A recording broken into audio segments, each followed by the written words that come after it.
Everyone, welcome on my channel KD प्रयास academy. और आज के इस वीडियो में हम लोग सीटेट पेपर 2 2021 को जो 21 जनवरी 2024 को जो पेपर हुआ है उसको डिस्कस कर रहे हैं। और पहला क्वेश्चन जो है, जीन पियाजे का मानना था कि ज्ञान एक दृश्य व्यवहार परिवर्तन है जिसे विश्वसनीयता के साथ मापा जा सकता है, पर्यावरण से निष्क्रिय रूप से पारित होने के बजाय बच्चे द्वारा निर्मित किया जाता है, अंतःक्रियाओं के माध्यम से प्राप्त करने के बजाय जन्मजात और दिया हुआ होता है, अधिक जानकार अन्य लोगों के साथ बातचीत से सहनिर्मित होता है। तो जो यहाँ पे राइट ऑप्शन हो जाएगा वो हो जाएगा पर्यावरण से निष्क्रिय रूप से पारित होने के बजाय बच्चे द्वारा निर्मित किया जाता है। ठीक है, नेक्स्ट क्वेश्चन देखते हैं। किशोरावस्था के बारे में निम्नलिखित में से कौन सा कथन सही नहीं है? विभिन्न संस्कृतियों के बच्चे एक समान तरीके से किशोरावस्था में प्रवेश करते हैं और इसे अनुभव करते हैं। किशोरावस्था एक सामाजिक रचना है। किशोरावस्था को आमतौर पर यौवन को शुरू करने के लिए माना जाता है। यह एक ऐसी प्रक्रिया है जो यौन परिपक्वता और पुनरुत्पादन की क्षमता की ओर ले जाती है। किशोरावस्था बचपन और वयस्कता के बीच विकासात्मक संक्रमण है जिसमें शारीरिक, संज्ञानात्मक और मनोसामाजिक परिवर्तन होते हैं। तो जो राइट ऑप्शन हो जाएगा वो हो जाएगा आपका विभिन्न संस्कृतियों से के बच्चे एक समान तरीके से किशोरावस्था में प्रवेश करते हैं और इसे अनुभव करते हैं, इज द राइट आंसर। ठीक है, नेक्स्ट क्वेश्चन हो जाएगा आपका, निम्नलिखित में से कौन सा महारत लक्ष्य अभिविन्यास का वर्णन करता है? यानी मास्टरी गोल ओरिएंटेशन की बात की गई है यहाँ पे। अपमान के डर से, असफलता या सजा से बचने पर ध्यान देना, दूसरों के साथ प्रतिस्पर्धा करने के लिए एक निश्चित स्तर के प्रदर्शन को प्राप्त करने पर ध्यान देना, किसी कार्य के लिए अपनी समझ और कौशल और समझ को सुधारने पर ध्यान देना, बाहरी पुरस्कार प्राप्त करने के लिए उच्च ग्रेड प्राप्त करने पर ध्यान देना। जो राइट ऑप्शन हो जाएगा वो हो जाएगा आपका ऑप्शन नंबर 3, किसी कार्य के लिए अपने कौशल और समझ को सुधारने पर ध्यान देना। ठीक है, नेक्स्ट क्वेश्चन है,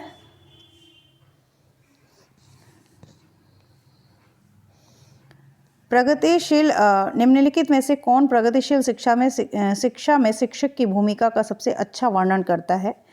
तो शिक्षक बच्चों को स्वतंत्र रूप से सीखने देता है और उनके सीखने में हस्तक्षेप नहीं करता। ऐसा तो नहीं होता है कि शिक्षक बिल्कुल भी हस्तक्षेप न करे। शिक्षक कक्षा में ज्ञान और प्राधिकार का प्राथमिक स्रोत है। शिक्षक बच्चों को प्रयोग करने के लिए विविध सामग्री प्रदान करता है और आवश्यकता पड़ने पर आलंबन प्रदान करता है। यहाँ पे आलंबन अगर ना समझ में आए तो स्कैफोल्डिंग इंग्लिश में जाकर देख सकते हैं।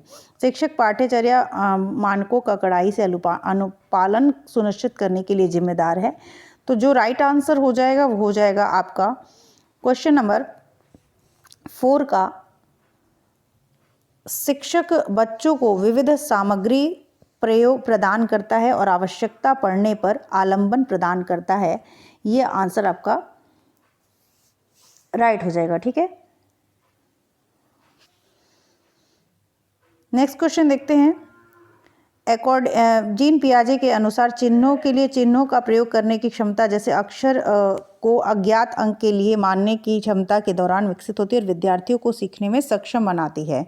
इसका जो राइट आंसर हो जाएगा वो हो जाएगा आपका यहाँ पे औपचारिक संक्रियात्मक अवस्था, बीजगणित और गणना। ये आंसर आपका राइट हो जाएगा। और नेक्स्ट क्वेश्चन देखते हैं। नेक्स्ट क्वेश्चन में कहा गया है कि निम्नलिखित में से कौन सा एक ऐसे प्रश्न का उदाहरण है जिसमें छात्रों को जानकारी का विश्लेषण करने की आवश्यकता है? तो अगर आप ध्यान दें तो यहाँ पे नायक कौन है, कथानक क्या है, विषय क्या है, वन वर्ड आंसर एक तरीके से। यहाँ पे जो 4th ऑप्शन है, टू किल ए मॉकिंग बर्ड में लेखक प्रतिवाद का उपयोग कैसे करते हैं, तो यहाँ पे विश्लेषण करने की आवश्यकता होती है। तो ये ऑप्शन आपका सही हो जाएगा। 6 का option number 4 is the right answer. ठीक है, नेक्स्ट क्वेश्चन देखते हैं। छात्रों के अच्छा प्रदर्शन करने और स्कूल में बने रहने की अधिक संभावना है, और यदि उनको अपने स्कूल से भावनात्मक लगाव है और वे मानते हैं कि उनका होना मायने रखता है, तो कारण क्या है? भावनाएं सीखने में महत्वपूर्ण भूमिका निभाती हैं। तो दोनों ही बात यहाँ पे सही है, दोनों सही है और ये जो है वो सही व्याख्या कर रहा है। तो ऑप्शन नंबर 2 जो यहाँ पे सही हो जाएगा। और नेक्स्ट क्वेश्चन देखते हैं। पुस्तकों और पाठ्यपुस्तक और मीडिया में विभिन्न जेंडर का प्रतिनिधित्व कितना और किस तरीके से किया जाता है? जैसे महत्वपूर्ण प्रश्न पूछने से किसको प्रोत्साहन मिलेगा? जेंडर भूमिका की नम्यता के हतोत्साहित को, जेंडर रूढ़ियों पर सवाल उठाना, जेंडर पहचान को मजबूत करना या जेंडर स्थिरता को मजबूत करना। तो जो यहाँ पे सवाल उठाना है ये आपका यहाँ पे राइट आंसर हो जाएगा। तो नेक्स्ट क्वेश्चन देखते हैं, क्वेश्चन नंबर 9। शिक्षार्थियों के बीच व्यक्तिगत विभिन्नताओं को संबोधित करने के लिए एक शिक्षक को सभी शिक्षार्थियों के लिए एक अनम्य और समान पाठ्यक्रम लागू करना चाहिए? बिल्कुल नहीं। मतभेदों को असामान्य और एक प्रकार की कमी के रूप में स्वीकार करना चाहिए। व्यक्तिगत विभिन्नताओं को नज़रअंदाज, ये तो बिल्कुल ही गलत है। विभिन्नताओं को मानव विविधता की प्रत्यक्ष विशेषता के रूप में मानना चाहिए। तो आपका ऑप्शन नंबर 4 जो है यहाँ पे करेक्ट आंसर हो जाएगा और बिल्कुल सही है ये ऑप्शन। तो क्वेश्चन नंबर 9 का जो ऑप्शन नंबर 4 है वो राइट हो जाएगा। नेक्स्ट क्वेश्चन देखते हैं, एक प्रगतिशील कक्षा में आकलन कैसा होना चाहिए? मानक संदर्भित, वस्तुनिष्ठ, योगात्मक ये नहीं होगा, आपका गतिशील होता है। तो ये ऑप्शन आपका सही हो जाएगा। ठीक है। तो आलोक निम्नलिखित व्यवहार करता है। पढ़ते समय सिर को अजीब स्थिति में पकड़ता, आँख को बार बार मूंदता है, रगड़ता है, आंखों की लाली सूजन, अक्षर में पहचान में भ्रमित होना, किसके संभावित लक्षण हो सकते हैं? तो जो ऑप्शन दिया गया है वहाँ पे ये सारी चीज़ें देखने से संबंधित है। दुर्दृष्टि संबंधी समस्याएं जो हैं ये ऑप्शन यहाँ पे सही हो जाएगा। ठीक है। असर्शन रीजन का क्वेश्चन है, वह कोई उद्देश्यात्मक निश्चित क्षण नहीं होता जब कोई बच्चा मध्य बाल्यावस्था या किशोरावस्था में प्रवेश करता है। विकास प्रकृति में निरंतर होता रहता है। तो जो यहाँ पे राइट आंसर हो जाएगा वो हो जाएगा आपका ए और बी दोनों सही हैं। तो यानी आपका ऑप्शन नंबर 2 यहाँ पे राइट हो जाएगा। ठीक है। नेक्स्ट क्वेश्चन देखते हैं, शिक्षकों को निरंतर अपने स्वयं के रूढ़िवादिता और पूर्वाग्रहों पर चिंतन करना चाहिए। बिल्कुल। सांस्कृतिक रूप से उत्तरदायी शिक्षण का अर्थ है कि शिक्षक चिंतनशील हो। तो आपका जो राइट आंसर है वो हो जाएगा आपका ऑप्शन नंबर 2। ए और आर दोनों सही है और ए आर की सही व्याख्या करता है। ठीक है। नेक्स्ट क्वेश्चन देखते हैं, वाइगोस्की के अनुसार संज्ञानात्मक विकास को सुगम बनाने में शिक्षक की क्या भूमिका है? तो केवल उन्हीं कार्यों को देना जो विद्यार्थी वर्तमान में स्वतंत्र रूप से कर सकता है? बिल्कुल ऐसा तो नहीं है। छात्र को जानकारी और ज्ञान प्रदान करना, आलंबन के माध्यम से छात्र के सीखने का मार्ग प्रदर्शन और समर्थन करना। तो यहाँ भी स्कैफोल्डिंग की बात की गई। छात्र को पूरी तरह से स्वतंत्र रूप से सीखने की अनुमति देना। तो जो राइट आंसर हो जाएगा वो हो जाएगा आलंबन के माध्यम से छात्र के सीखने का मार्गदर्शन और समर्थन करना। ठीक है। तो ये आपका राइट आंसर है। नेक्स्ट क्वेश्चन हो जाएगा, एक माध्यमिक स्कूल शिक्षक छात्रों को संकल्पनाओं और वास्तविक दुनिया के अनुप्रयोगों के बीच संबंध बनाने में मदद करके सार्थक शिक्षक को सीखने को सक्षम बनाना चाहता है। निम्नलिखित में से कौन सी गतिविधि एक उपयुक्त शैक्षणिक रणनीति होगी? छात्रों को छोटे छोटे समूहों में वर्तमान मुद्दे पर शोध करने दें और अपने निष्कर्ष कक्षा में प्रस्तुत करें। छात्रों को नियम और परिभाषाएं याद करने दें। विद्यार्थियों से बहुविकल्पीय प्रश्नों वाली एक कार्य पत्रक पूरी करने को कहें। विद्यार्थी को उद्दीपन प्रतिक्रिया अनुबंध की विधि द्वारा सीखने को कहें। तो जो राइट आंसर हो जाएगा, छात्रों को छोटे छोटे समूह में, ये ऑप्शन आपका सही हो जाएगा। वर्तमान मुद्दे पर शोध करने दें और अपने निष्कर्ष कक्षा में प्रस्तुत करें। ठीक है। तो ये ऑप्शन आपका सही हो जाएगा, ऑप्शन नंबर 1। लेव वाइगोस्की के अनुसार बच्चे के साथ अंतःक्रिया के अनुभव से लाभान्वित होते हैं, उन कार्यों को कर पाते हैं जो उनके समीप दूराभिमुख विकास के क्षेत्र के हैं। तो भौतिक वातावरण बस बाहर, अधिक जानकार अन्य अंदर, अधिक जानकारी अन्य बस बाहर। तो भौतिक वातावरण अंदर। तो यहाँ पे जो राइट आंसर हो जाएगा वो हो जाएगा आपका अधिक जानकार और अंदर। तो ऑप्शन नंबर 2 जो है यहाँ पे राइट आंसर हो जाएगा, अधिक जानकार और अंदर। ठीक है। नेक्स्ट क्वेश्चन डिसलेक्सिया के बारे में है।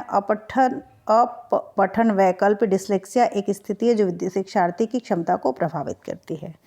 तो संवेदी शारीरिक गतिविधियों के समन्वय में, भावनात्मक चित्र बनाने में, तांत्रिकीय न्यूरोलॉजिकल ध्वनियों को प्रतीकों चिन्हों के साथ जोड़ने, शारीरिक साथियों के साथ समाजीकरण। तो यहाँ पे तंत्रिकीय न्यूरोलॉजिकल ही आपका सही होगा और ये आंसर नंबर 3 सही हो जाएगा। नेक्स्ट क्वेश्चन देखते हैं। निम्नलिखित में से कौन सा समाजीकरण की प्रक्रिया की विशेषता है? यह एक रैखिक प्रक्रिया है, जटिल प्रक्रिया है, बहुआयामी प्रक्रिया, विभिन्न संस्कृतियों में विशिष्ट रूप से होती है। तो जो यहाँ पे राइट आंसर हो जाएगा वो हो जाएगा आपका बी, सी और डी, यानी B, C, D, option number 4 is the right answer. ठीक है, नेक्स्ट क्वेश्चन क्या है? क्वेश्चन नंबर 19, एक समावेशी कक्षा में सीखने के लक्ष्यों, शैक्षणिक रणनीतियों के साथ साथ आकलन में अनुकूलन किया जाना चाहिए। कारण है, समावेशन का दर्शन शैक्षणिक दृष्टिकोण और मूल्यांकन के माध्यम से सभी व्यक्तिगत मतभेदों को समाप्त करने की वकालत करता है। तो जो यहाँ पे राइट आंसर हो जाएगा वो हो जाएगा आपका ए सही है, लेकिन आर क्या है, रीज़न इसका यहाँ पे गलत हो जा रहा है। तो ऑप्शन नंबर 4 जो है वो आपका सही हो जाएगा। ठीक है, नेक्स्ट क्वेश्चन देखते हैं। Which of the following does not exemplify an inclusive classroom? कौन सा एक समावेशी कक्षा का उदाहरण नहीं है पूछा गया है? तो प्रतिस्पर्धी लोकाचार को प्रोत्साहित करना, विविध दृष्टिकोणों का समावेश, उचित समावेशन का पालन, विभेदित निर्देशन देना। तो जो राइट आंसर हो जाएगा वो हो जाएगा आपका इंकरेजिंग कॉम्पिटिटिव इथोस। तो नहीं है पूछा गया है, इसलिए यहाँ पे ऑप्शन नंबर 1 जो है ये आपका सही हो जाएगा, क्योंकि यहाँ पे नहीं है पूछा गया है। तो 20 का option number 1 is the right answer. ठीक है, क्वेश्चन नंबर 21, एक बच्चा किसी कार्य को करने में जितना कम सक्षम होता है, शिक्षकों को उतने ही अधिक संकेत व इशारे देनी चाहिए, और जैसे जैसे बच्चा अधिक से अधिक कर सकता है, शिक्षक को कम से कम मदद करनी चाहिए।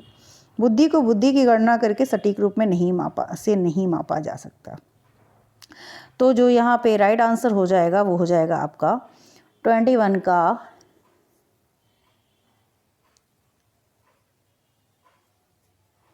ऑप्शन नंबर 3, यानी ए और आर दोनों सही हैं, लेकिन जो है ए आर की सही व्याख्या नहीं करता। ये ऑप्शन आपका राइट हो जाएगा। क्वेश्चन नंबर, एक शिक्षिका ने नोटिस किया कि उसका एक छात्र अत्यधिक विचलित और उसकी कक्षा के दौरान ध्यान देने में परेशानी होती है। कौन सी रणनीति छात्र को केंद्रित करने में मदद करने के लिए एक प्रभावी रणनीति होगी? माता पिता को बुलाकर छात्र के खिलाफ सख्त अनुशासनात्मक कार्रवाई करना, छात्र को कक्षा के दौरान बार बार करने के लिए कार्य देना, छात्र को सख्ती से अपना अवधान अवधि बढ़ाने के लिए कहना, स्वनियमन और समय प्रबंधन के लिए छात्र को टाइमर देना। तो यहाँ पे जो स्वनियमन की बात की गई है ये यहाँ पे सही हो जाएगा, और इस हिसाब से ऑप्शन नंबर 4 आपका राइट हो जाएगा। वास्तविक जीवन की समस्या और मूर्त अनुभव से सीखने से बच्चों को अधिगम और जानकारी प्राप्त करने के लिए कई रास्ते मिलते हैं। सही बात है, विकास अपेक्षाकृत व्यवस्थित और अनुक्रमिक होता है। तो ये आपका जो सही विकल्प है वो हो जाएगा